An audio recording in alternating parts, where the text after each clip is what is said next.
हिमाचल के ऊपरी हिस्से में स्थित पालमपुर गांव की सर्दियां इस बार कुछ ज्यादा ही ठंडी थीं। अंशुल, जो एक आईटी प्रोफेशनल था, दिल्ली की भागदौड़ से ऊबकर अपने दादाजी के पुराने पुश्तैनी मकान को वर्क फ्रॉम होम के लिए तैयार करने आया था। ये घर करीब 15 सालों से बंद पड़ा था। देवदार की लकड़ी से बनी ये 2 मंजिला हवेली अब धूल और मकड़ी के जालों का घर बन चुकी थी। घर के बाहर खड़ा अंशुल सोचते हुए, यार, ये घर तो उम्मीद से ज्यादा गंदा हो गया है। इतनी धूल और जाले, मैं अकेला तो इसकी सफाई नहीं कर पाऊंगा, और बिना सफाई के यहां एक रात भी गुजारना मुमकिन नहीं है। एक काम करता हूं, राघव को बुला लेता हूं। अंशुल ने अपने बचपन के दोस्त राघव को फोन किया और मदद के लिए बुला लिया। दोनों ने मिलकर जैसे ही हवेली का भारी दरवाजा खोला, दरवाजा खुलते ही उन्हें अजीब सी गंध आई। यार अंशुल, यहां तो चूहों ने तांडव मचा रखा है। यहां हर तरफ बहुत गंदगी है। हाँ यार, तुम बिल्कुल सही कह रहे हो। वैसे भी 15 सालों से ये घर बंद पड़ा था, तो हालत तो ऐसी होनी ही थी। पर अब आ ही गए हैं तो इसे ऐसे तो नहीं छोड़ सकते। वो तो ठीक है भाई, पर चूहों के बीच सांस लेना भारी हो रहा है। ऐसा करते हैं, पहले सारी खिड़कियां और रोशनदान खोल देते हैं ताकि ताजी हवा अंदर आ सके, वरना इस घुटन में वैसे ही दम निकल जाएगा। सही कहा। तुम खिड़की खोलो, तब तक मैं बाहर से झाड़ू, पानी की बाल्टी और वो फिनाइल लेकर आता हूं। दोनों मिलकर सफाई करेंगे तो 2 घंटे में पूरा घर चमक जाएगा। चलो, काम पर लगते हैं। दोनों ने मिलकर पूरे जोश के साथ घर की सफाई शुरू कर दी। सफाई करते करते अचानक अंशुल की नजर पुराने संदूक पर पड़ी। जैसे ही उसने संदूक को खोला, वहां से चूहों का एक झुंड निकलकर भागा और साथ ही उड़ी दूषित हवा। बेफिक्र अंशुल और राघव उसी दूषित हवा में गहरी सांसें ले रहे थे, इस बात से पूरी तरह अनजान थे कि मौत हंता वायरस के रूप में सीधे उनके फेफड़ों में उतर रही थी। सफाई के बाद 10 दिन तो बड़े सुकून से बीते। सब कुछ बिल्कुल सामान्य था, लेकिन 11वें दिन की सुबह जैसे अपने साथ तबाही लेकर आई। राघव अचानक तेज बुखार से तप रहा था। भाई, लगता है पहाड़ों की बर्फीली ठंड लग गई है। 24 घंटे के भीतर राघव की हालत इतनी बिगड़ी कि वो खड़ा भी नहीं हो पा रहा था। दर्द और तेज बुखार के बीच अंशुल उसे क्लिनिक ले गया, जहां डॉक्टर ने थर्मामीटर से जांच कर इसे सामान्य वायरल बताया और दवाइयां दे दी। अगली रात अंशुल सो रहा था, तभी उसे राघव के कमरे से अजीब सी आवाजें आईं। जब वो वहां पहुंचा तो देखा कि राघव बेड से नीचे गिरा हुआ था और घुटन से तड़प रहा था।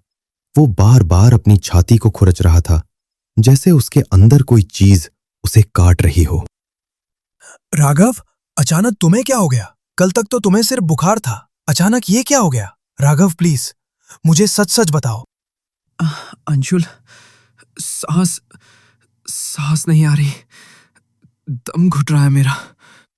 तभी राघव को जोर से खांसी उठी और उसके मुंह से गुलाबी रंग का झाग बाहर आ गया। अंशुल राघव को तुरंत शहर के बड़े अस्पताल लेकर भागा। वहां उसके तुरंत कुछ टेस्ट और एक्सरे किए गए।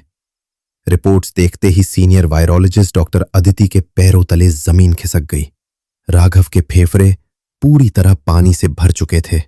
उन्होंने तुरंत अपनी टीम को अलर्ट किया। ये हंता वायरस है और इसके लक्षण बता रहे हैं कि ये कोई आम स्ट्रेन नहीं है। तुरंत पूरे वार्ड को सील करो। डॉक्टर अदिति ने राघव को तुरंत सबसे अलग एक स्पेशल आइसोलेशन वार्ड में शिफ्ट कर दिया। बाहर खड़े अंशुल ने रोते हुए डॉक्टर अदिति को रोका।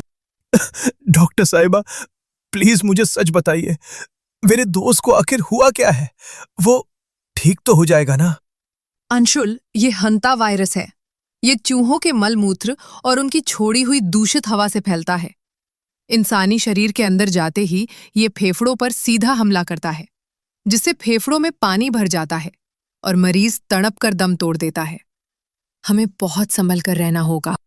डॉक्टरों की तमाम कोशिशों के बावजूद अस्पताल में राघव ने दम तोड़ दिया। उसकी मौत इतनी खौफनाक थी कि वार्ड की नर्सें भी उस कमरे को साफ करने से कतरा रही थीं। इस अचानक हुई मौत से स्वास्थ्य विभाग में हड़कंप मच गया। डॉक्टर अदिति खुद स्वास्थ्य विभाग की एक विशेष टीम और अंशुल को लेकर पालमपुर की उस पुश्तैनी हवेली पहुंची।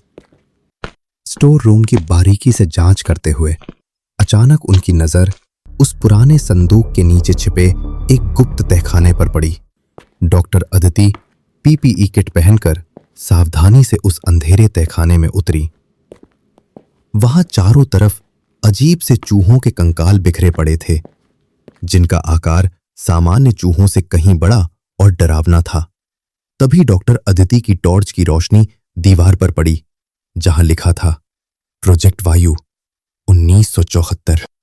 जब डॉक्टर अदिति को पता चला कि सालों पहले कुछ वैज्ञानिकों ने इस वायरस को हवा में लंबे समय तक जिंदा रखने का घातक प्रयोग किया था, वह पुराना संदूक कोई मामूली बक्सा नहीं बल्कि एक बायो कंटेनर था जिसे कभी खोला नहीं जाना चाहिए था।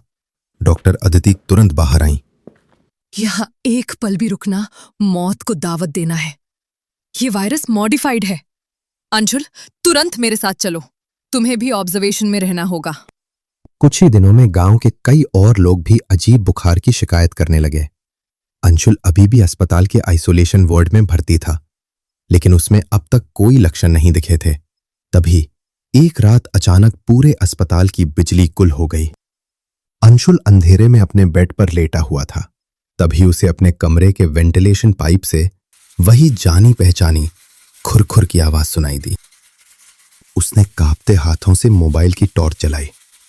जो उसने देखा उससे उसका खून जम गया। वेंटिलेशन पाइप से बड़े चूहे बाहर निकल रहे थे। वे चूहे सामान्य नहीं थे, वे सीधे इंसानों की गंध का पीछा कर रहे थे। अंशुल चिल्लाना चाहता था, पर उसका गला जैसे पूरी तरह चुप हो चुका था। वायरस ने उसके फेफड़ों पर कब्जा कर लिया था। उधर पूरे अस्पताल में चीख पुकार मच गई। संक्रमण से ग्रस्त लोग पागलों की तरह व्यवहार कर रहे थे। डॉक्टर अदिति को एक भयानक सच का सामना करना पड़ा। ये वायरस अब सिर्फ चूहों से नहीं बल्कि इंसान से इंसान में भी हवा के जरिए फैलने लगा था। ये तो मेडिकल हिस्ट्री में कभी नहीं हुआ। अगर ये वायरस इस गांव से बाहर निकल गया तो पूरी दुनिया को शमशान बनने से कोई नहीं रोक पाएगा। हमें इसे यहीं रोकना। आखिरकार डॉक्टर अदिति और प्रशासन ने एक ऐसा फैसला लिया जिसने सबकी रूह कांप गई। संक्रमण को दुनिया में फैलने से रोकने के लिए पूरे गांव समेत अस्पताल के उस संक्रमित हिस्से को सील करने का अंतिम निर्णय लिया गया। उधर बंद कमरे में लेटे अंशुल को अब चूहे नहीं दिख रहे थे। उसे धुएं और अंधेरे के बीच अपने मृत दोस्त राघव का साया दिखाई दे रहा था। आ जाओ अंशुल, चले आओ अंशुल, मेरे पास चले आओ। इस अंधेरे में वो दम घोटने वाली जहरीली हवा नहीं है। यहां कोई दर्द नहीं है भाई। यहां सांस लेना बहुत आसान है। डॉक्टर अदिति ने आखिरी बार अपनी लैब की तरफ देखा और उनके होश उड़ गए। लैब का एक असिस्टेंट जो पहले ही संक्रमित हो चुका था, चुपके से एम्बुलेंस लेकर शहर की तरफ भाग चुका था। वो पुश्तैनी हवेली, वो पुराना संदूक और उसके भीतर छिपा वो खौफनाक राज। सरकार की आधिकारिक फाइलों में इसे महज एक मामूली गैस लीक का नाम दिया गया और इस खौफनाक सच पर हमेशा हमेशा के लिए पर्दा डाल दिया गया। पर कहानी यहां खत्म नहीं हुई। कुछ महीनों बाद दिल्ली के एक भीड़-भाड़ वाले बस स्टैंड पर एक आदमी खड़ा था। ये वही लैब असिस्टेंट था जो खुद को जिंदा समझकर शहर भाग आया था। अचानक उसने खांसते हुए अपने मुंह पर रुमाल रखा। जब रुमाल हटाया तो उस पर वही गुलाबी रंग का दाग लगा था। पास खड़ा एक छोटा बच्चा उसे से देख रहा था। उस आदमी ने धीरे से अपना सिर उठाया। उसकी आंखें पूरी तरह से खून की तरह लाल थीं। उसने बच्चे की तरफ देखा और एक खौफनाक मुस्कान दी। खतरा खत्म नहीं हुआ था, वो बस अपना ठिकाना बदल चुका था।